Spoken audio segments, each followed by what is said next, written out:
itago mo na lamang ako sa pangalang Daryl. 25 years old na ako sa ngayon at isang graduating college student at kasalukuyang nagtatrabaho sa isang grocery. Daryl ang madalas nilang itawag sa akin dahil masyado daw maamo at napaka-inosente raw ng mukha ko. Mukhang santo, ika nga. Sabi nga ng iba ay mukha raw akong seminarista. Sa kabilang banda ay hindi naman sa pagmamayabang. Pero marami ang nagsasabi sa akin na guwapo ako. Sabi nila ay mukha raw akong artista.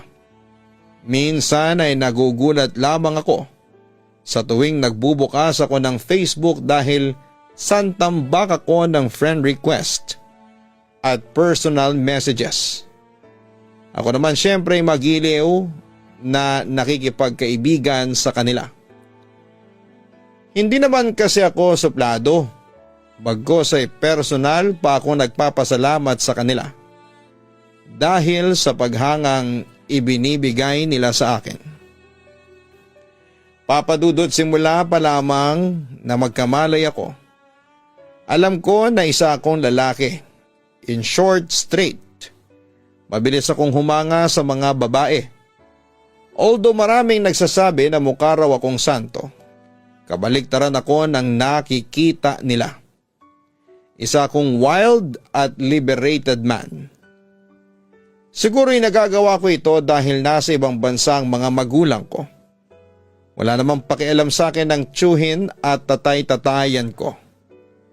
Sa maniwala ka o hindi, papadudot, I lost my virginity at the age of 13 sa isang 27 years old na babae. Well, eksperimento lamang naman ang lahat. Dahil na rin siguro sa curiosity. Simula noon ay marami na akong nakaromansahang mga babae at sa edad kong ito, hindi ko na sila mabilang pa. Ewan ko ba kung sakit ba ito sa pag-iisip pero hindi nakukumpleto ang araw ko hanggat hindi ako nakikipagtalik. Sa puntong ito, papadudot, hindi na ako nagmamalinis at inaamin ko sa inyo ngayon na dati akong voyeur o exhibitionist. Sa katunayan nga ay naging bida na ako sa isang skandal pero wala akong pakialam. Ang mahalaga ay masaya ako sa aking ginagawa, papadudot. Pero sinubok ng tadhana ang pagkalalaki ko. Nang tumungtong ako ng second year ay nakilala ko ang isang assistant professor na itatago ko na lamang sa pangalang Sir Edwin. Siya ang tipo ng lalaking kinakalokohan ng mga kolehiyala. Gwapo kasi ang professor ko na yon. Matangkad, mistiso at maganda ang tindig at pangangatawan. Nakakatunaw din siyang tumitig at higit sa lahat ay pamatay ang kanyang ngiti. Dahil doon ay humanga ako ng husto kay Sir Edwin. Nagsimulang gumulo na rin ang isipan ko dahil sa isang iglap. Bigla akong nagkagusto sa lalaki. Hindi naman ako bakla dahil marami akong nakikitang lalaki na mas gwapo pa kay Sir Edwin at mas maganda ang katawan. Pero dead malang ako. Pero hetong si Sir Edwin, iba ang dating niya sa akin. Hindi lang basta paghanga ang nadama ko, kundi pagnanasa. Sa kabilang banda dahil sa pagnanasang iyon kay Sir Edwin, ay inalam ko ang lahat ng bagay na may kinalaman sa kanya. May nasaga pa nga akong chismis na isa raw pedophile si Sir Edwin at binabata raw niya ang mga natitipuhan niyang estudyante. Pero hindi ako naniniwala sa mga chismis laban sa kanya. Dahil kung titignan si Sir Edwin ay isang kagalang-galang na professor. Samantala dahil sa mga lihim kong aktibidades ay tuluyan kong napabayaan ang pag-aaral ko, lalo na sa subject ni Sir Edwin. Kaya hindi ako nagtaka nang matapos ang midterm ay lagapak ang grades ko sa kanya. Dahil doon ay kinausap ako ni Sir Edwin isang araw. Dumarami ang mga absent mo sa klase, Daryl. Kung pumasok ka man, lagi kang late. Although wala naman akong problema sa'yo kung talino ang pag-uusapan, pero dahil sa madalas mong pag-absent, you always missed my quizzes, recitation and homeworks. Kung sa ibang professors mo ginawa yan, matagal ka na siguradong drop sa subject nila. Reklamo sa akin ang aking guro. Sorry po, Sir Edwin, sagot ko. Hindi ako makatingin ng diretsyo sa kanya dahil sobra akong nahihiya sa kanya. Matanong ko lang, bakit ka ba nagpabaya sa pag-aaral mo? May problema ka ba? Usisa sa akin ni Sir Edwin. Halata sa kanyang boses na concerned siya sa akin. Pasensya na po kayo sa akin. Meron lang po kasi akong pinagdaraan ng problema kaya po ganito ang performance ko sa mga subject ninyo. Pagtatapat ko. You know what, Mr. Santos, kahit na may problema ka sa buhay mo, still may obligasyon ka pa rin na dapat gawin. At heto yon, ang mag-aral ng mabuti. Sa totoo lang ay naaawa ko sa mga magulang mo dahil ang laki-laki ng tuition fee mo. Tapos nagbabagsak ka lang ng subjects. I'm sorry, Mr. Santos, kung nasasabi ko ito sa iyo, pero sana'y gumising ka. College is not a joke after all. Pangaral niya sa akin. I already computed your midterm grades and guess what? Your midterm grade is 57. Para makakuha ka ng 75 na grade sa final, kailangan mo makakuha ng pre-final grade na 93. Kakayanin mo ba yon? Napakataas naman po yata ng kailangan kong grade para makapasa sa inyo, ang sabi ko. Imposibleng maka 93 ako sa pre-final grade dahil hindi naman ako ganong katalino. Wala tayong magagawa, Mr. Santos. I'm sorry. Sa pagkakataong yon, Papa Dudot, ay hindi ko napigilang umiyak. Sir, ayaw ko pong bumagsak. Ayaw mo palang bumagsak bakit ka nagpabaya sa pag-aaral mo? Sabi sa akin ni Sir Edwin. Pagkatapos ay napahinga siya ng malalim. Sir, kahit po mag-special project na lang po ako sa inyo. Ipasa niyo lang po ako, sir. Nakikiusap po ako. Mananagot po ako sa tatay ko kapag nalaman niyang bumagsak ako. Pagmamakaawa ko sa kanya. Sir, nagkakamali po kayo, wala po akong bisyo. Nagkataon lang po na sunod-sunod ang problemang dumating sa akin. Kamamatay lang po kasi ng nanay ko sa sakit tapos ang tatay ko ay naloko sa pyramiding scam. Namumroblema na po ako sa pambayad ng tuition fee. Bukod pa po doon may problema po ako sa trabaho ko sa grocery. At saka kakabreak ko lang po sa girlfriend ko. Pagtatapat ko. Baka sakaling maawa sa akin si Sir Edwin.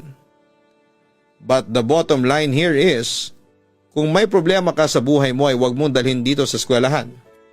I'm sorry pero ngayon pa lang ay sinasabi ko na sa'yo na babagsak ka. Mukhang desidido na ang guro ko na ibagsak ako, Papa Dudut. Ngunit, hindi pa rin ako nawalan ng pag-asa. Sir, pakiusap. Nagmamakawa na po ako sa inyo. Pangako po, hindi na po ako magpapabaya sa pag-aaral. Ayaw ko nang dumagdag pa sa problema ng tatay ko. Sir, gagawin ko po ang lahat. Ipasa niyo lang po ako. Sa pagkakataong yon, ay napasulyap ako sa aking guro na noon ay parang nakangisi sa akin. Talaga? Gagawin mo ang lahat para lang pumasa sa subject ko? Tanong niya sa akin. Opo sir, gagawin ko po ang lahat ng sasabihin ninyo. Pumasa lang po ako sa subject ninyo. Tugon ko. Para ko sanang bigyan ka ng special project. Anyway, ganito ang gagawin mo. Pumunta ka bukas sa condo unit ko at doon ko sasabihin sa iyo ang special project mo. Ibibigay ko sa iyo ang address. Ang sabi ni Sir Edwin sa akin. Ano, pupunta ka? Opo, pupunta ako. Sagot ko. Papadudot sineryoso ko ang babala sa akin ni Sir Edwin kaya kinabukasan ay agad akong napalusob sa address na ibinigay niya sa akin. Pero hindi ko akalain na ang pagpunta ko doon ay siyang magpapabago ng aking pananaw tungkol sa aking hilig. Pagpindot ko sa doorbell ay naghintay pa ako ng halos 1 minuto. Ngunit nang buksan ni Sir Edwin ang pinto ay napalunok na lamang ako. Tumambad kasi sa akin ang hubad ngunit nakatapis na katawan ng aking guro. Lihim akong napahanga dahil hindi ko akalain na ganon pala kaseksi ang katawan ni Sir Edwin. Pasensya na Mr. Santos. Magsha-shower sana ako kaya ako nakatuwalya. Halika at pasok ka, sabi niya sa akin. Okay lang po sir, sagot ko habang palihim na namamangha sa aking nasasaksihan. Pagkatapos noon ay inalok niya ako ng alak na maiinom. Nagkwentuhan at yun nga nakalimutan na niyang mag-shower. Straight ka ba o gay? Or bisexual? Diretsahang tanong niya sa akin. That time, kinabahan ako. Oo, alam kong straight ako pero pagdating kay Sir Edwin ay parang naguguluhan ako. Straight ako, sagot ko. Bakit parang hindi ka sigurado? Usisa sa akin ni Sir Edwin. Sa ekspresyon ng mukha niya na pangising-isay mukhang hindi siya naniniwalang straight ako. Kung straight ka, bakit napaluno ka habang nakatingin sa katawan ko? He teases me. I tell you Daryl, mas masarap pa rin ang feeling kung magpapakatotoo ka sa sarili mo. Anyway, I'm bisexual. Proud na wika ni Sir Edwin. Nagulat ako sa kanyang revelasyon. At hindi ko rin ine-expect sa kanya na ganun siya kadiretsahan. Wala siyang pag-aalinlangan na aminin sa akin na isa siyang bisexual. I'm proud of that. Yun nga lang kapag nasa school ako ay tinatago ko. Alam mo na baka kasi masita ako ng mga pare sa eskwelahan ninyo. At masisante ka agad. But you know, I'm planning to apply to another college or university after this semester. Dagdag pa ni Sir Edwin. Sir, ano po pala yung ipapaproject ninyo sa akin? Tanong ko na lamang sa kanya para maiba ang topic. Hindi naman mahirap ang special project na ipapagawa ko sa iyo. Actually, hindi ka magpupuyat o magkakram. Simple lang ang gagawin mo. Susundin mo lang kung ano ang gusto ko. Sabi niya pagkatapos ay hinawakan niya ang aking hita. At tumingin siya sa akin at tila nangaakit. Lalo akong napalunok nang gumapang ang kamay niya patungo sa aking maselang bahagi ng katawan. Sir, teka po, ano po bang gagawin ninyo sa akin? Kinakabahan kong tanong. I suppose you know what I mean, Daryl. Sabi ni Sir Edwin sa akin bago niya inilapit ang kanyang labi sa akin at hinalikan ako. Nung una ay parang hindi pa ako komportable. Ngunit hindi nagtagal ay bumigay na rin ako at gumanti ng halik sa aking pinakapaboritong guro. Daryl, don't worry. Everything will be alright. I promise ipapasa kita sa subject ko. Ipaubaya mo lang sa akin ang sarili mo. Bulong sa akin ni Sir Edwin bago niya tuluyang angkinin ang aking katawan. Hindi ko makakalimutan ang araw na yon, Papa Dudut. Yun kasi ang first time kong makipagromansa sa kapwa ko lalaki. At inaamin ko na nagustuhan ko yon. Nakaramdam kasi ako ng kakaibang kasiyahan na kailanman ay hindi ko naramdaman sa mga nakasiping kong babae. After all ay tama pala ang mga chismis na isang ang pedophile si Sir Edwin. Mahilig siya sa mga bata niyang estudyante at isa na ako roon. Sa murang edad ko ay naranasan kong gaano pala kasarap mabuhay sa mundo. Thanks to my instructor dahil siya ang nagpaunawa sa akin noon. Samantala pagkatapos ng unang inkwentro ay muling naulit yon. Hindi lang isa kundi maraming beses kaming nagsama ni Sir Edwin sa isang kama. Doon ay nagsimulang hanap-hanapin na siya ng katawan ko. Sa madaling salita ay na-addict na ako sa kanya. Pero isang araw nang muli akong pumunta sa condo unit ni Sir Edwin ay nagulat na lamang ako nang magbukas ng pinto ang isang babae. Siguro'y matanda lang siya ng 1 o 2 taon sa akin. Pero ang nagpagulat sa akin ay bra at panty lang ang kanyang suot. Si Sir Edwin, nandyan po ba? Tanong ko sa babae habang iniiwasan ko siya ng tingin. Mahirap na baka isipin niyang binabastos ko siya. Oo, nandito si Edwin, sagot ng babae. Parang natatawa. Ano ka ba? Bakit ayaw mong tumingin sa akin? Hindi mo ba bet ang mga babae? Beki ka ba? Diretsahan niyang tanong sa akin. Baka po kasi isipin ninyo na binabastos ko kayo kapag tumingin ako sa inyo. Magalang pero kinakabahan kong sagot. Halika, pasok ka. Aya sa akin ang babae pagkatapos ay pumasok na ako sa loob. Pagkasara ng pinto ay muli siyang nagpatuloy. Estudyante ka ba niya? Opo, sagot ko. Kumakapo ka naman, parang lola na ang kaharap mo. Samantalang mukhang magkaedad lang tayo. Natatawang wika ng babae. Daryl ang pangalan mo, tama? Oo, ako nga si Daryl, reply ko. Naikwento ka nga sa akin ni Edwin ang hot mong araw at masarap kasama sa kama. Tapos kwento pa nga niya sa akin na halos mabaliw siya sa last encounter ninyo. Diretsang kwento ng babae. Ha? Ikinuwento niya yun sa'yo? Wika ko para akong biglang nahiya sa babae. Okay lang naman yun, Daryl, sabi ng babae. Anyway, estudyante rin niya ako. Nagpa-part-time siya sa university na pinapasukan ko. Pagkukwento pa nito. Kyra pala ang pangalan ko. Nice to meet you, Kyra. Nakangiting sabi ko naman. Pagkatapos ay lumapit sa amin si Sir Edwin, ubot-ubad. At tulad ng inaasahan ay napalunok ulit ako. Napansin niyo ni Sir Edwin. Napapalunok ka na naman. Gusto mo na naman ba? Namula ang pisngi ko at sinubukang ibahin ang usapan. May dala akong pagkain para sa inyo, Sir Edwin. Sabi ko sabay lapag sa mesa ng aking daladala. Maya-maya ay nagbihis na si Kyra at pagkatapos noon ay agad ding umalis dahil tinetext na raw siya ng tatay niya. Siyempre kami na namang dalawang naiwan sa tirahan ng aking guro. Pampalipas ko lang si Kyra. Pagtatapat ni Sir Edwin. But don't worry, alam niya yon. Actually sa katulad niyang playgirl, wala sa kanyang salitang seryosohan sa pag-ibig. Dagdag pa niya. Ganun po ba? Mahina kong sabi. Kung magseseryoso man ako sa pag-ibig, gusto ko ikaw, Daryl. Pagpapatuloy niya. Halos mas speechless ako sa kanyang sinabi. Nakatitig lamang ako sa kanya habang siya ay mainit na hinawakan ang aking mga kamay. I love you, Daryl. Bulong niya sa akin bago siya nagpakawala ng mga nagbabagang halik sa akin.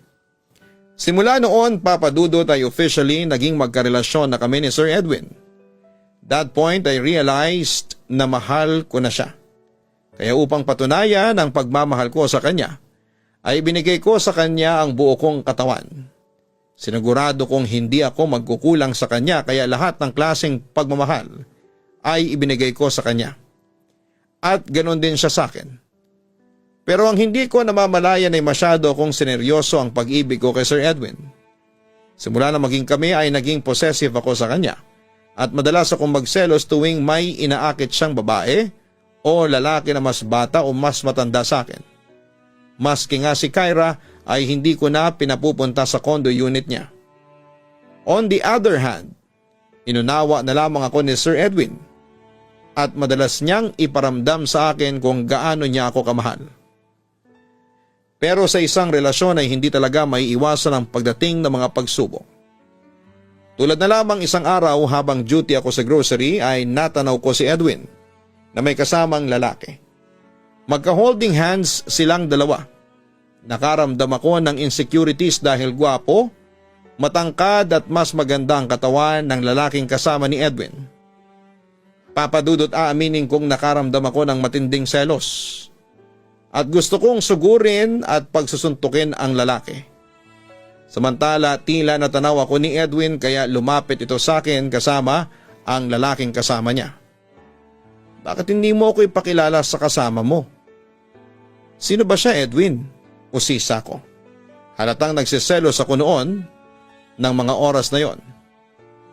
Siya si Royce, estudyante ko sa college na pinapasukan ni Kyra.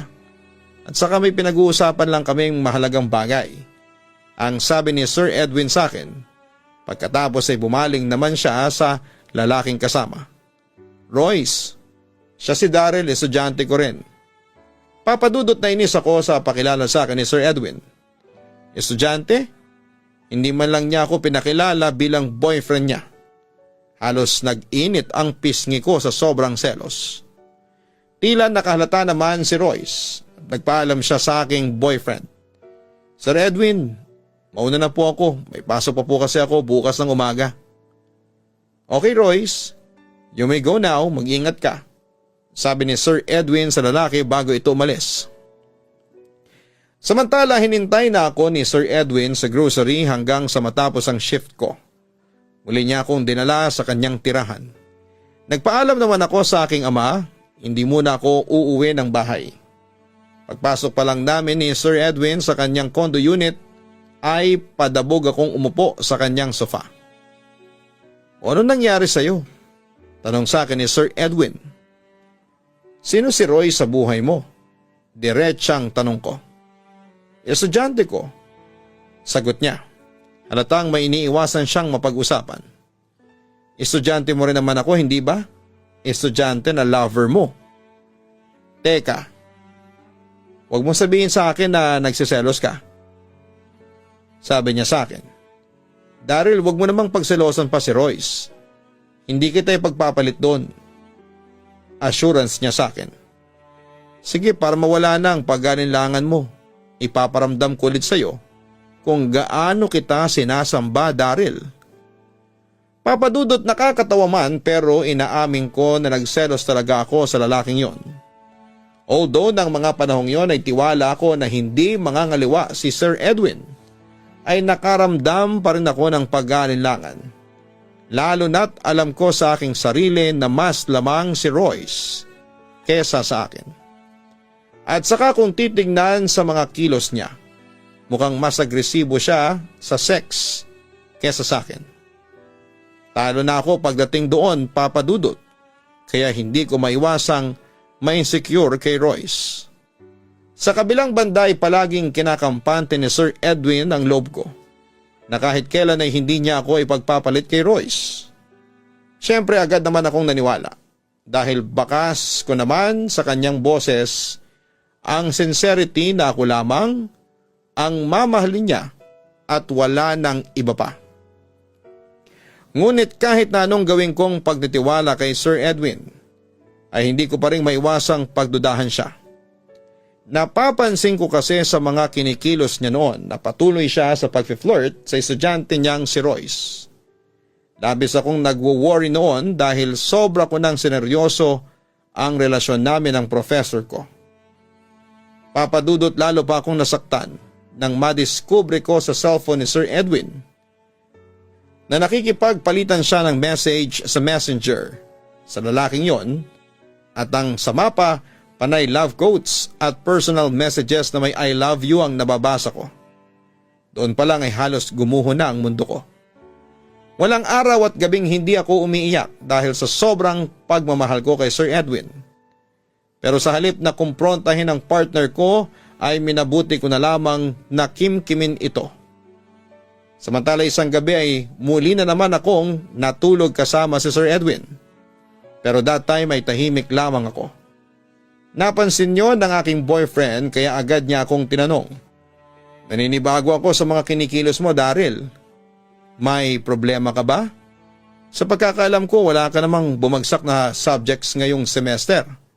Yung final grade mo sa akin is 86. Napabuntong hininga ko. Edwin, matanong ko lang. Ano ba ang kahulugan sa iyo ng pagmamahal? Tanong ko sa kanya. For me, love is what makes everyone happy. Sagot niya. Aaminin kong disappointed ako sa kanyang sagot. Yun lang? Tama naman ang sinabi ko, hindi ba? Kung walang pag-ibig, hindi magiging masaya ang pamumuhay dito sa mundo. Paliwanag pa ni Sir Edwin. Tahimik lamang ako. Hindi ako umiimik sa kanyang sagot, papadudot. Alam mo, Daryl, ang pagmamahal ay parang tubig. Tulad ng tubig, kapag wala ang taong mahal mo, mamamatay ka. Parang tubig ang taong mahal mo dahil nagpapaginhawa ito ng buhay. At kung kulang, mauuhaw ka at hahanap-hanapin mo siya. Hindi makukumpleto ang buhay at pagkatao mo kung wala ang taong pinakamamahal mo. Dagdag pa niya. Mahal mo ba talaga ako, Edwin? Seryosong tanong ko sa kanya. Teka, kailan ka ba naging emotero ha, Daryl? Oo, mahal kita. Ganyan din ba ang sinabi mo kay Royce? Sa pagkakataong yon ay sumeryoso ang mukha ni Sir Edwin. Ano bang gusto mong puntuhin? Pasensya na, Edwin, pero nakialam ako sa cellphone mo nung isang gabi. Nabasa ko lang naman ang mga palitan ng text ninyo ni Royce. And I found out na sobrang sweet ninyong dalawa. Well, alam ko na wala ako sa lugar upang magselos pero hindi ko mapigilan ang nararamdaman kong selos sa mga lalaking nagiging malapit sa'yo. Lalo na't kapag wala ako. Edwin, hindi naman sa selfish ako o possessive. Pero natatakot lang ako na maging masaya ka sa iba at makalimutan mo kung paano kita pinasaya. Pag-amin ko sa kanya. Okay, aamin na ako sa iyo. Royce is my pastime. Kahit kailan hindi ako naging seryoso sa lalaking yon. Maski din siya hindi seryoso sa akin. Reply niya sa sinabi ko. Sa pagkakataong ito may na-realize ako. Kung pastime mo si Royce, tiyak na pastime mo lang din pala ako. Bakit mo ba palaging kinukumpara ang sarili mo kay Royce ha? Daryl? Daryl, iba ka kay Royce dahil mahal kita. At saka ano pa ba ang gusto mong ibigay sa'yo para mapatunayan ko sa'yo ang pagmamahal ko? Wika ni Sir Edwin. Sa puntong iyon, Papa Dudut, ay hindi ko na napigilang lumuha. Kaya ako palaging tinatanong sa'yo kung mahal mo ko. Dahil ayaw ko namang masaktan. Nasaktan ako sa breakup namin ni Diana noon. Ayaw ko nang dumating sa puntong masaktan ulit ako dahil iniwan ako ng taong minamahal ko ng lubos. Hinawakan ni Sir Edwin ang dalawa kong kamay. Bata ka pa, Daryl. Marami ka pang dapat malaman tungkol sa pag-ibig. Sabi niya sa akin. Oo, maaring bata pa ako pero kami ang mas madaling masaktan dahil sa kawalan namin ng kamalayan pagdating sa pagmamahal. Alam mo ba, nang mabasa ko ang mga palitan ninyo ng mensahe, lalo na ang pag-I love you ni Roy sa'yo, nasaktan talaga ako. Halos umiyak pa nga ako eh. Pero anong magagawa ko? Kailangan kong tanggapin sa sarili ko na hindi tumatagal ang ganitong relasyon. At hindi naman habang buhay kang sa akin na ibulalas ko sa kanya. Napabuntong hininga ang aking boyfriend. Please, don't make this situation worse, Daryl. Edwin, wag naman sanang ikaw ang magbibigay ng pait na yon sa akin. Hindi ko kakayaning mabigo ulit ako sa pag-ibig. Sabi ko sa kanya bago umalis ng kanyang tirahan. Pagbalik ko naman sa aking bahay ay dumiretso agad ako sa aking kwarto at doon ay umiyak ng umiyak. Sobra talaga akong nasaktan sa mga natuklasan ko kay Sir Edwin. Dahil doon ay halos ibaling ko na lamang sa alak ang lahat ng sama ng loob ko sa partner ko. Maraming ang nagsasabi na ang mga kasing edad ko ay kailanman ay hindi naging seryoso sa pag-ibig. Pero nagkamali sila. Sa ganong edad ay sineryoso ko ang pagmamahal ko kay Sir Edwin. No wonder halos mapariwara ako ng dahil sa kanya. Sa kabilang banda dahil sa sobrang depression ay tuluyang ko nang napabayaan ang sarili ko. Nang mga panahong yun ay sinubukan kong gumamit ng bawal na gamot. Baka kasi sa pamamagitan noon ay makalimutan ko ang mga sakit na dulot ni Sir Edwin. Pero nagkamali ako. Bigla din akong natauhan sa tulong na rin ng Diyos at muli kong binangon ang sarili ko. Samantala napansin ni Sir Edwin ang mga pagbabago sa akin at agad siyang nag-worry. Doon ay ipinagtapat ko sa kanya na siya ang dahilan kung bakit unti-unting nasira ang buhay ko. Humingi naman kaagad ng tawad si Sir Edwin sa akin at inalo ako sa pag-iyak ko sa kanyang balikat. Pero nagpatuloy ang padating ng pagsubok sa aming dalawa ni Sir Edwin. Nang sumapit ang besperas ng Pasko, isa pangyayari ang nagpasakit lalo ng aking damdamin. Alas 6 pa lang ng gabi ay tumungo na ako sa condo unit ni Sir Edwin para ibigay sa kanya ang aking Christmas gift at syempre para mag-celebrate in advance ng Noche Buena. By 10 PM kasi ay uuwi na ako sa aming bahay para mag-celebrate naman ng Noche Buena kasama ang aking ama at mga kamag-anak.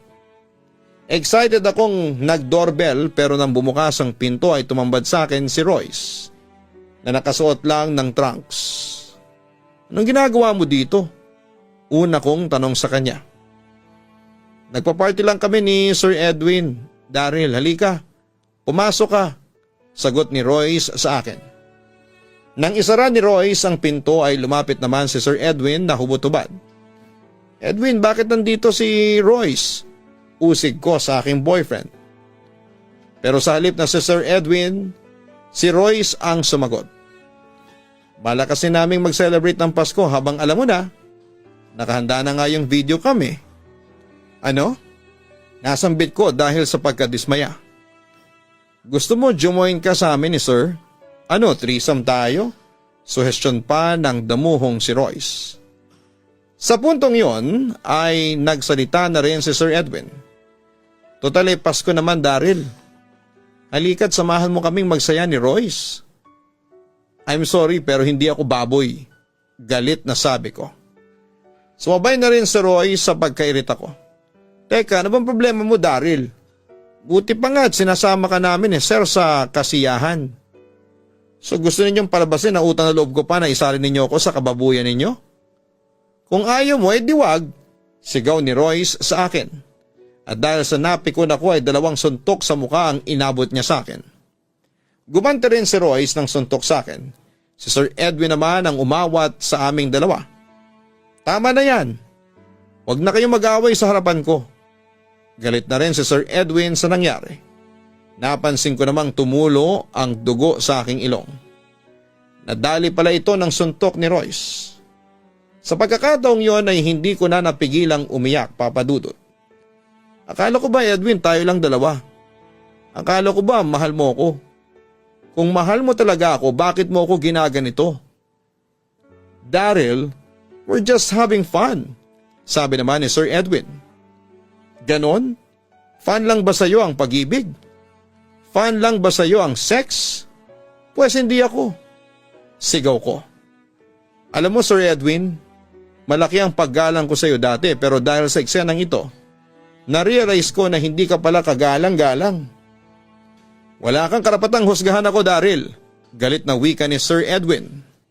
Papadudot halos humagulhol ako ng mga oras na yon dahil sa sobrang sakit. I'm sorry Sir Edwin, pero na-realize ko na hindi tayo para sa isa't isa. Iba ang pananaw natin sa pag-ibig. Alam kong hindi mo kaya na ako lang ang mamahalin mo. Kahit masakit sa akin, sige tatanggapin ko ang katotohanan yon. Sige Sir Edwin, aalis na ako. Pasensya na kayo at naiistorbo ko pa ang paglalampungan ninyo ng Royce na yan. Siya nga pala, heto palang regalo ko sa iyo. Merry Christmas. Goodbye. Yun ang huling sinabi ko sa kanya bago ko umalis ng kanyang condo unit. Papadudot yun na siguro ang pinakamalungkot na Pasko sa buong buhay ko. Doon kasi tuluyang gumuho ang mundo ko. Paskong Pasko noon pero wala akong ginawa sa bahay namin kundi ang maggulong sa kwarto ko habang nag-iiyak magdamag.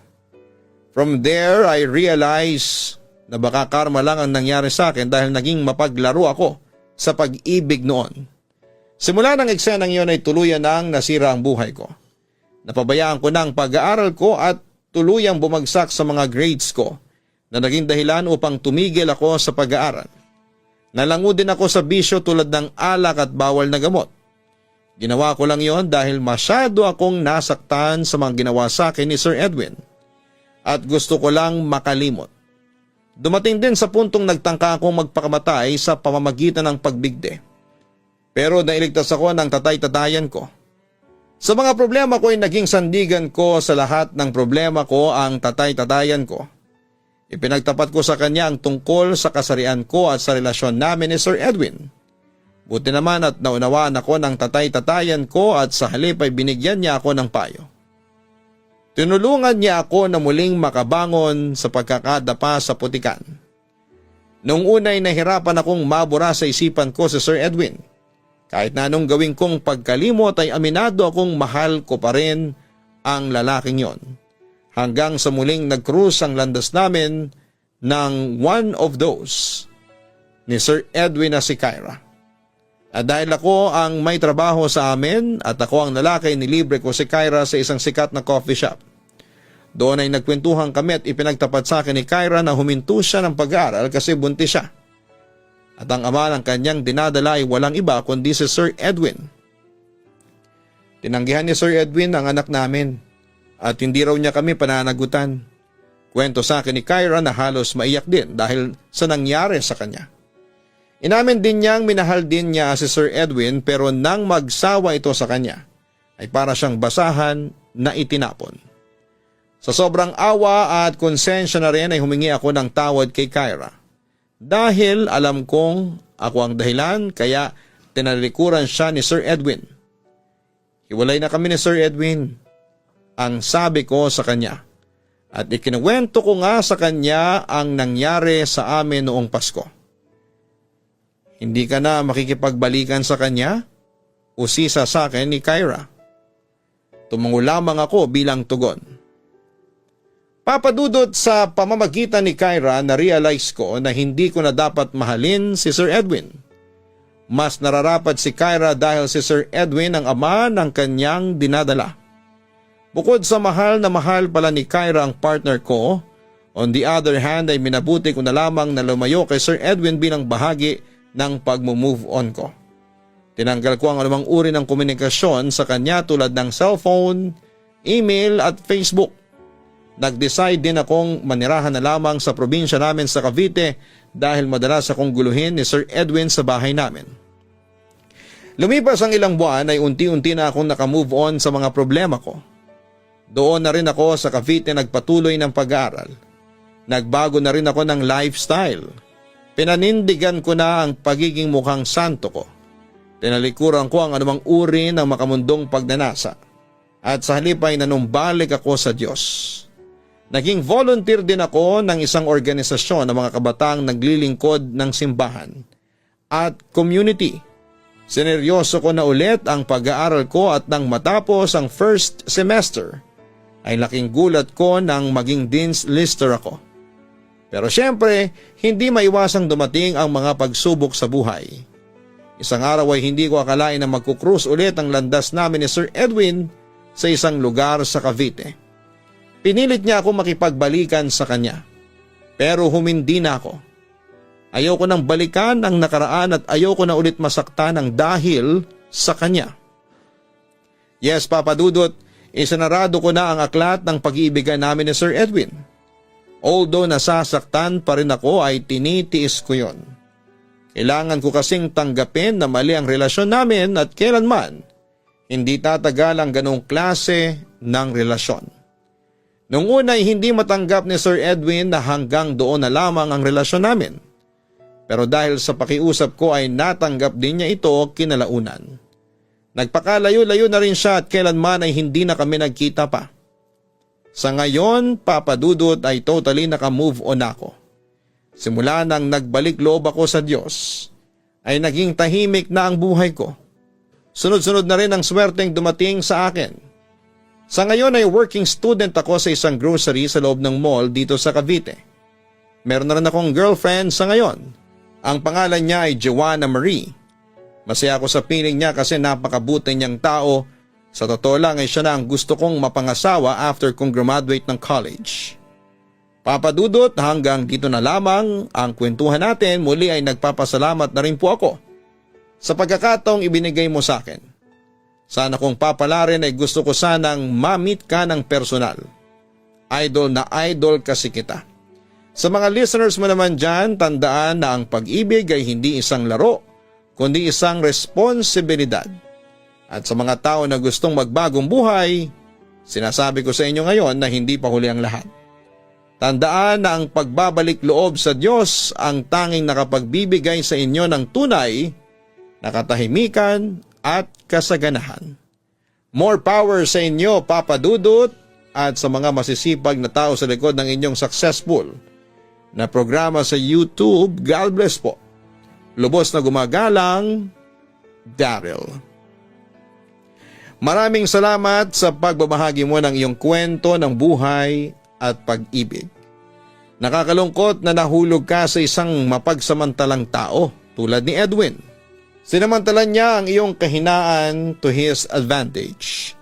Niloko at sinaktan ka lang niya emotionally. Kaya nararapat lang ang desisyon mong hiwalayan na si Edwin dahil isa siyang halimaw na sumisira sa magandang imahe ng ating mga guro at educators. Sa mga listeners natin na katulad ng karanasan ni Daryl ay huwag kayong magsettle sa isang relasyong puro lamang pagtataksil at pananakit. Kung sa tingin mo emotionally, physically ay abuse ka na, stop ka na. Dahil patunay lamang yan na hindi ka na mahal ng taong yon. So bakit mananatili ka pa sa kanya? Mga kaibigan, ito ang tatandaan ninyo. Hindi mo mahahanap ang tamang tao kung ipipilit mo pa rin ang maling tao na maging tama para sa iyo. At hindi nyo rin kailangan ng taong sisira ng tiwala mo. Ang kailangan mo ay ang taong kahit na nakatalikod ka ay pinapahalagahan ang tiwalang ibinigay mo. Ang tiwala ay palaging kakambal ng pagmamahal pagdating sa isang relasyon. Dahil ang pundasyon ng relasyon ay palaging nagsisimula sa tiwalang ibibigay nila sa bawat isa. Dear Papa Dudut, may parte ng nakaraan ang mahirap kalimutan lalo na kung nagdulot po ito sa atin ng hindi magandang alaala. Wala tayong ibang pwedeng gawin kung hindi ang umusad kahit mahirap para sa atin. Dahil ang paglimod sa nakaraan ay isa sa mga pinakamahirap gawin para sa taong labis na nasaktan. Kumusta po kayo, Papa Dudut? Just call me Isabel. 36 years old at nagtatrabaho bilang subject matter expert sa isang kumpanya dito sa Pasig. Naging avid listener ninyo ako nang pumasok ang pandemya. 2 taon din kasi akong naging work from home. Kaya palagi ako nakatutok sa inyong YouTube channel. Ngayon lang din ako naglakas ng loob na sumulat dahil gusto ko na magbigay din ng aral at inspirasyon itong kwento ko. Papa Dudut, mahigit 3 taon na kaming magkarelasyon noon ni George nang magkaroon kami ng anak. Jing ang pangalan niya at lumaki siyang mabait at malambing na bata. Kahit may anak na kami at nagsasama sa isang bahay ay hindi pa rin kami nagpapakasal ni George. Mas inuuna kasi namin ang iba pang gastusin, kagaya na lamang ng para sa pag-aaral ni Jing. Kaya lang ay habang lumalaki ang anak namin, hindi maiwasan ang magtanong siya tungkol sa sitwasyon ng aming pamilya. Ang sarap ng ulam Ginisang tahong. Wika ni George nang may paghain ko na siya ng pagkain. Si Mama nagluto niyan. Siya rin ang bumili ng tahong sa palengke kanina. Sinama niya raw si Jing at tuwang-tuwa raw ang anak natin kasi nakapamasyal siya sa palengke, pagkukwento ko. Ang tagal na rin pala nating hindi lumalabas. Sa linggo mamasyal naman tayo sa mall at manood ng sine, ang wika pa ni George. Naku, sigurado magtatatalon na naman sa tuwa ang anak natin, wika ko. Naging busy rin kasi ako sa trabaho. Panay overtime namin kahit weekend kaya pagod talaga ako. Ang sabi ko naman. Ayos lang, honey. Naintindihan naman yun ng anak natin kahit na medyo malungkot siya kanina. Nagpadala kasi ng family picture yung isang subject teacher nila kanina. Nakapagdala naman siya kasi marami naman tayong picture na magkakasama. Kaya lang nagtatanong siya kanina kung bakit wala raw tayong wedding picture. Yung ibang kaklase niya kasi may dalang wedding picture ng parents nila. Kaya ang tanong niya rin kanina, bakit hindi pa tayo nagpapakasal? Pagkukwento ko. Ano namang sabi mo sa kanya? Tanong pa ni George.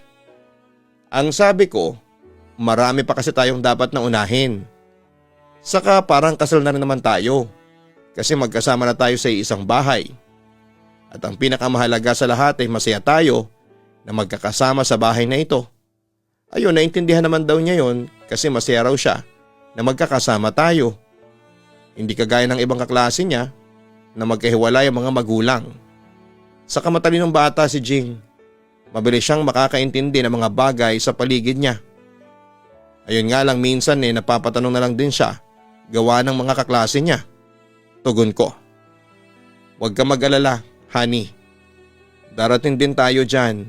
Magpapakasal din tayong dalawa. Wika niya. Alam ko hindi naman ako nagmamadali, honey. Kagaya ng sabi mo, marami pa tayong dapat na unahin na pagkagasusan. Yun nga rin ang sinasabi ko kay mama kapag nagtatanong siya kung kailan ba natin balak magpakasal, ang sabi ko. Kahit nga si mami, nagtatanong na rin tungkol dyan. Pero naiintindihan naman nila ni daddy na may sarili tayong plano. Alam niya na ginagawa lang natin yung mga bagay na mas makakabuti para sa atin at sa anak nating si Jing, ang wika pa ni George. Makakalimutan din ni Jing ang tungkol sa kasal-kasal na yan. Lalo na kapag nag-mall tayo sa linggo. Sandali lang, honey. Ikukuha lang kita ng juice sa ref, ang sabi ko. Papadudot pareho kaming hindi handa ni George nang dumating si Jing sa buhay namin. Ang gusto nga sana ng mga magulang ko ay magpakasal na kami bago ko ipanganak noon si Jing. Sang-ayon naman din noon ng mga magulang ni George. Pero nang sabihin ni George na dapat naming unahin ang pangangailangan ng bata, pumayag na rin ako. Naging maselang din kasi ang pagbubuntis ko. May ilang beses pa akong dinugo at mabuti na lamang walang nangyaring masama sa anak ko. Ayun nga lang ay pinanganak ko siyang sakitin at ilang buwan pang nanatili sa ospital noon bago namin siya naiuwi sa bahay. Papadudot sa totoo lang. Handa na rin naman ako magpakasal kay George. Na mga panahon na yon ay hindi na ganon kabigat ang gastusin namin. Pareho naman kasi kaming may trabaho ni George at nakapag-adjust na rin kami sa mga vitamins na kailangan ng anak namin. Hinihintay ko na lamang talaga na yayain niya ako magpakasal. Kahit hindi buwanggang wedding proposal ang gawin niya. Kahit tanungin niya lamang ako kung gusto ko na bang magpakasal sa kanya. Kaagad ko siyang sasagutin ng oo. Pero ng mga panahon na yun ay mukhang wala pa talaga sa isipan ni George ang maging tunay kaming mag-asawa, papadudot. Girl, huwag kang mawawala sa team outing natin next week ha. Sagot na raw ng account natin ang foods and accommodations doon sa beach resort na pupuntahan natin. Wala tayong ibang gagastusin kung hindi ang pambili ng swimsuit natin, friend. Excited na nga ako sobra. Sabi sa akin ng katrabaho kong si Denny. Pasa ko dyan, Denny. Tugon ko naman. Ha? Bakit? Sayang naman yung beach body mo kung hindi mo susuotan ng sexing swimsuit sa outing natin. Kaya nga nag-jogging tuwing madaling araw para lalo kang sumeksi tapos hindi mo ipagyayabang yan? Kung gusto mo, ako nang bahala sa swimsuit mo. Ibibili kita ng bagay sa'yo, ang sabi pa niya. Thank you pero pas talaga ako. Alam mo naman na ayaw ni George na nagsusuot ako ng sexy na swimsuit Saka hindi rin naman ako papayagan nun na sumama sa team outing natin. Tugon ko naman. Isa pa yan. Bakit naman kasi hinahayaan mo na kontroling ka ng jowa mo na yan? Pagtataka niya. Asawa ko na si George kaya may karapatan na siyang pagbawalan ako, Denny. Tugon ko. Uy, hindi Oo, may anak na kayo at magkasama kayo sa isang bubong. Pero hindi pa naman kayo kasal. Paalala pa niya. Parang gano'n na rin naman yun. Kasal na lang talaga ang kulang sa aming dalawa, ang sabi ko. Ayun na nga kulang pa rin hanggang ngayon. Meaning, hindi pa talaga kayo totoong mag-asawa. Kaya dapat hindi mo siya binibigyan ng karapatan na kontrolin ang buhay mo.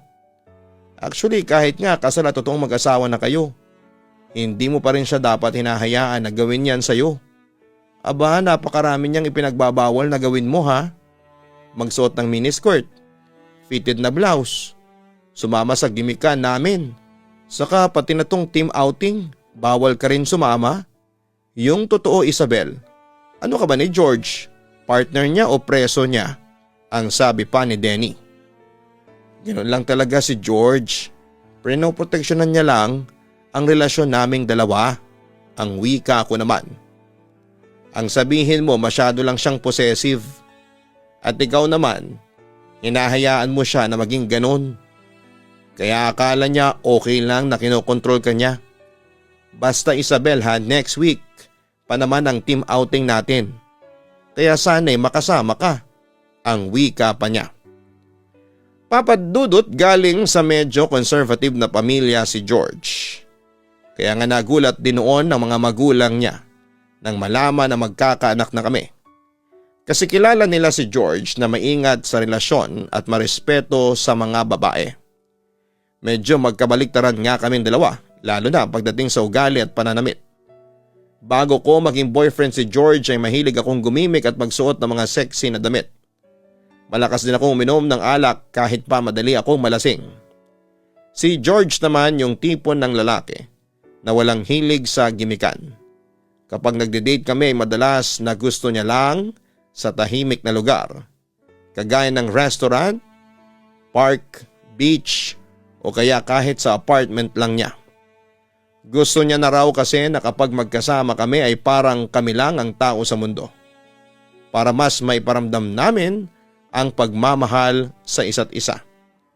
Kaya nga kahit sa opisina nila ay hindi siya mahilig pumunta sa mga gimikan. Kinukumbinsi ko siya minsan na makijoin sa mga katrabaho niya. Pero mas gusto niya raw na makasama kami ni Jing kesa sa ibang tao, Papa Dudut. Papa Dudut, mula nang magkaanak kami ni George, mas naging mahigpit siya sa pananamit ko. Ayaw niya na nagsusuot ako ng fitted na dress o kaya maikling palda. Gusto niya na nakapantalon lamang ako at maluwag na blouse. Pwede naman daw akong magpalda, pero yung lampas sa tuhod ang haba, para daw hindi ako nababastos ng ibang tao.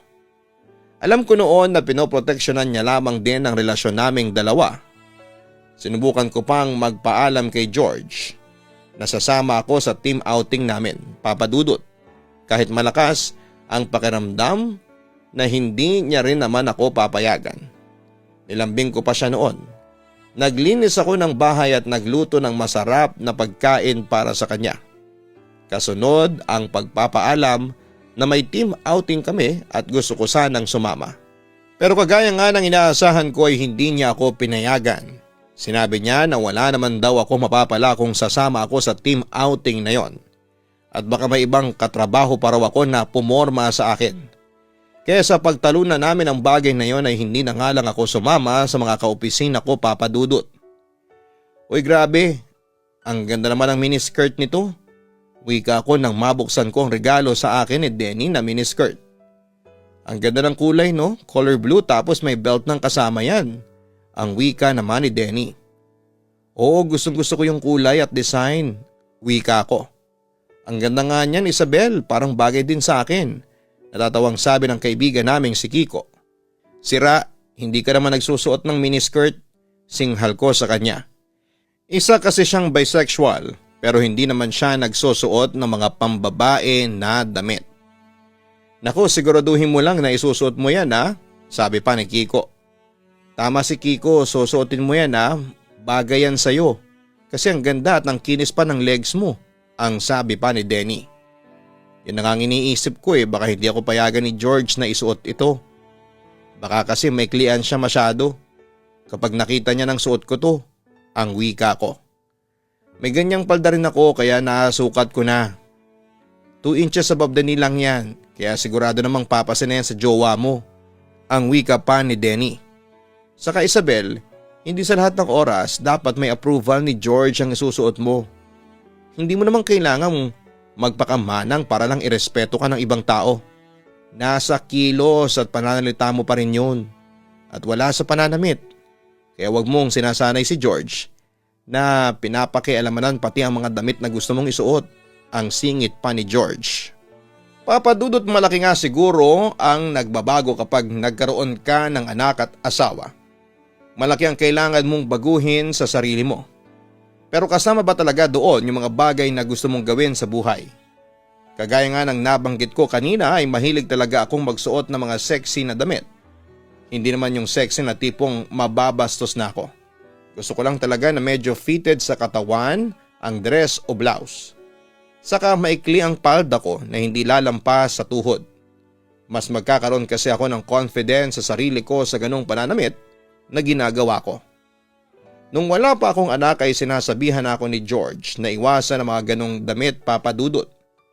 Pero syempre hindi ko siya palaging sinusunod.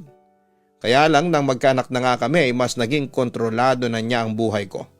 Ayoko kasi nang nagtatalo pa kami. Kaya naman sinanay ko na lang din ang sarili ko sa mga klase ng damit na gusto niyang isuot ko. Pero nang regaluhan ako ni Denny ng miniskirt ay natuwa talaga ako kasi sakto sa akin at gusto ko ang design noon, papadudot. Alam mo, hindi ko talaga gusto yung Denny na yan. Ang wika pa ni George. Ha, bakit naman? Mabait naman yung si Denny. Pagtataka ko. Mabait nga pero maharot naman. Parang wala siyang ibang alam gawin kung hindi ang gumimik ng gumimik. Tugon pa ni George. Hindi naman sa ganoon. Dalaga pa rin kasi yun si Denny tapos single pa. Kaya sinusulit niya lang yung time na wala pa siyang malaking responsibilidad sa buhay. Pagtatanggol ko naman sa kaibigan ko. Hindi ba nga kaya siya single kasi walang tumatagal sa kanya na lalaki? Palibasa, ang pakikipagrelasyon para sa kanya ay parang pagpapalit lang ng damit. Hindi seryoso at walang kahirap-hirap. Basta wag kang masyadong sumama dyan sa Denny na yan, ha? At baka kung ano pang kalokohan ang maituro niya sa'yo. Ang wika pa niya. Papadudot, aaminin ko na medyo nasasakal na rin ako sa partner kong si George. Lahat na lang kasi ng galaw ay pinapakialaman niya. Hinayaan ko na nga siyang kontrole ng pananamit at pagme-makeup ko. Tapos minsan pati na ang ayos ng buhok ko. Mahilig kasi akong magkulot noon ng mahaba kong buhok, pero huwag ko na raw masyadong gawin para hindi ako makakuha ng atensyon ng ibang lalaki. Sinabi ko sa kanya na hindi naman ako kumukuha ng atensyon ng iba. Gusto ko lang gawin yon para mas tumaas pa ang self-confidence ko. Pero kapag sinasabi ni George na takot lang siya na may ibang magkagusto sa akin at maagaw pa ako ng iba, sinusunod ko na lamang siya. Kahit alam ko naman sa sarili ko na hindi ako magpapaagaw pa sa ibang lalaki dahil sigurado na ako kay George. Gusto ko na siya na ang makasama ko sa habang buhay. Alam ko na ganoon din siya sa akin kaya grabe ang paghihigpit na ginagawa niya sa relasyon namin. Para lang hindi ako mawala sa buhay niya, papadudot. Papadudot, kahit na nakasasakal na. Ang pagiging mahigpit niya sa akin ni George ay tinanggap ko yon dahil mahal ko siya. Ayokong pagsimulan pa ng pagtatalo namin ang mga bagay na ginagawa ko na ayaw niya. Kahit pa nga naiinis na ako minsan kasi lahat na lang ng bagay sa buhay ko ay pinapakialaman niya. Ultimo, ang mga kaibigan ko ay gusto niya pa na iwasan ko kasi hindi raw magandang impluwensya sa akin. Pero matanda naman ako kaya alam ko na kung sino ang taong dapat kong iwasan dahil hindi magdudulot ng magandang bagay sa buhay ko o relasyon naming dalawa. Hindi na yon kailangan pang ipaalala sa akin ni George dahil hindi naman ako gagawa ng bagay na ikasisira ng tiwala niya sa akin. May isang beses noon, papadudot, na pinayagan ako ni George na sumama sa gimikan ng mga kaopisina ko. Yon ay nang ma-promote ako sa trabaho kasabay ang ilang kaopisina ko. Ang sabi niya ay okay lang daw na sumama ako sa celebration na yon basta siya ang susundo sa akin at sasabay kaming uuwi sa bahay.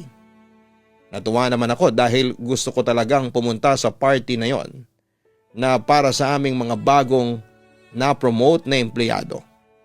Papadudot, akala ko ay matatapos ng masaya ang gabi na yon dahil celebration ngayon para sa pagkakapromote ko sa trabaho.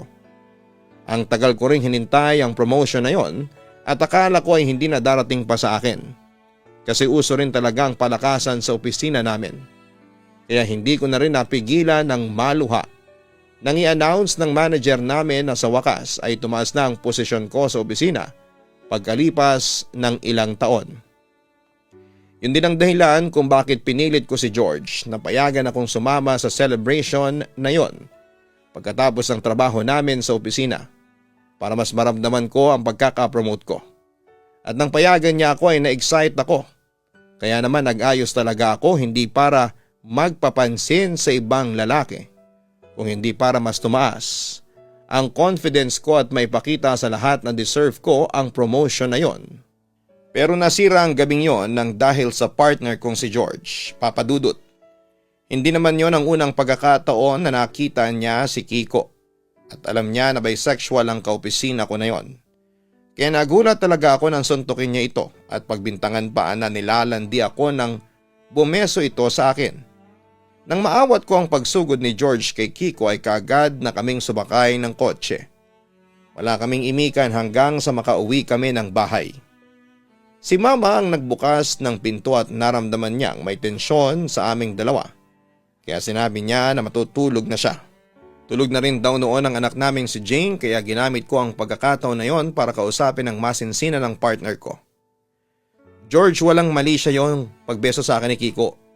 Matagal ko ng kaibigan si Kiko at alam mo na bisexual siya, ang sabi ko sa kanya. Wala akong pakialam kung bisexual siya.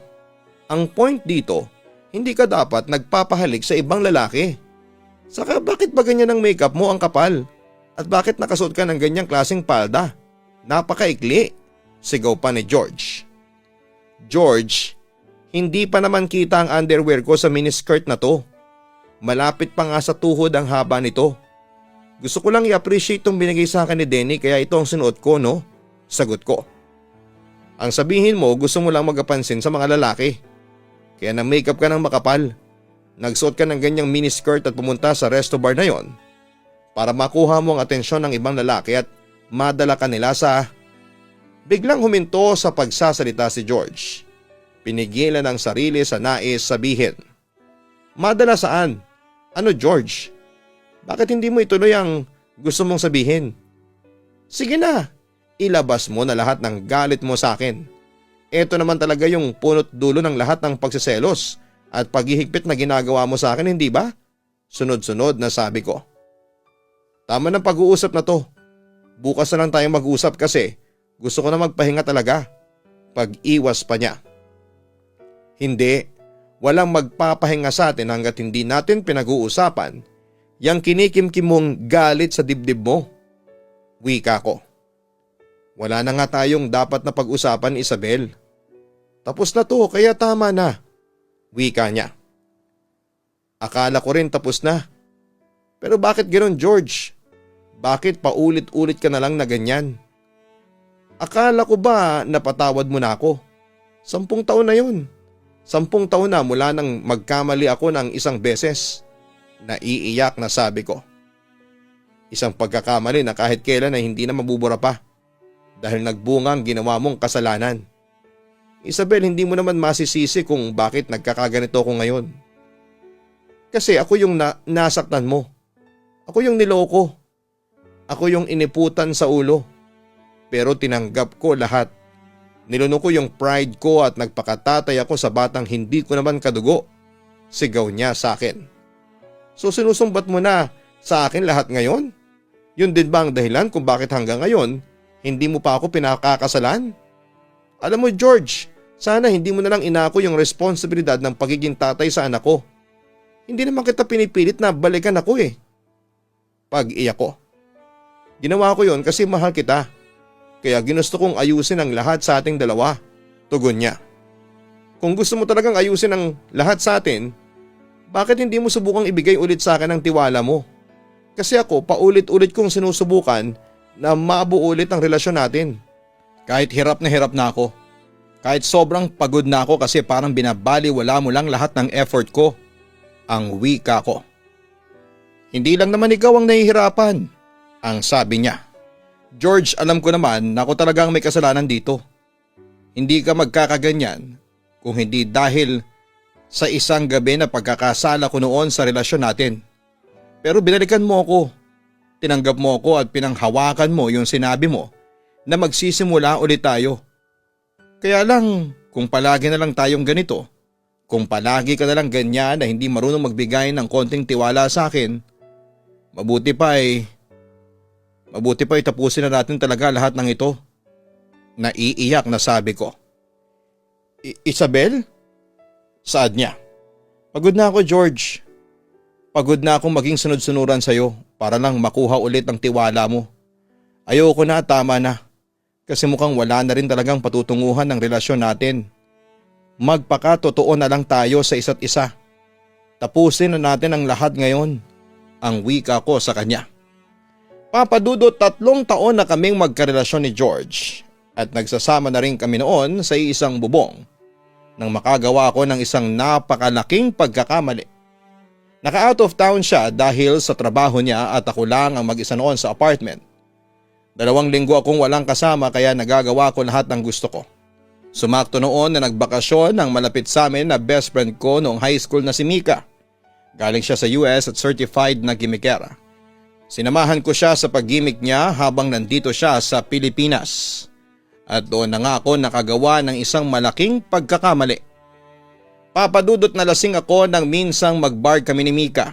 May nakilala akong isang lalaki at dahil sa kalasingan ko ay napasama ako sa kanya na mag-check-in sa isang motel at may nangyari sa aming dalawa. Pero pagkatapos ng gabi na yon kahit kailan ay hindi ko na siya nakita pa. Sobrang nag-guilty ako lalo na nang umuwi na si George. Wala na akong balak sabihin sa kanya ang nagawa kong kasalanan kahit nilalamo na ako ng konsensya ko. Pero ang hindi ko inaasahan ay nagbunga noon ang isang gabing pagkakasalang nagawa ko. Yun ang bagay na hindi ko na naitago pa kay George, Papadudot. Mas lalo akong nag-guilty nang makita ko ang excitement sa mga mata niya nang akalain niyang siya ang ama ng ipinagbubuntis ko. At nang aminin ko sa kanya ang kasalanan ko ay nakita ko ang sakit at galit na rumihistro sa mukha niya. Humingi ako ng tawad at napahagulhol sa harapan niya.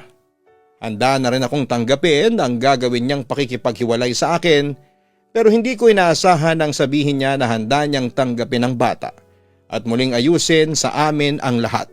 Kaya naman ang alam ng lahat ng taong nakapaligid sa amin ay siya ang tatay ni Jing. Pero hindi ko naman akalain na sa kabila ng pagpapatawad na ginawa niya sa akin ay ang hindi niya pagbalik ng tiwala sa akin. Nahihirapan na ako noon, Papadudot. Oo, pinatawad niya ako.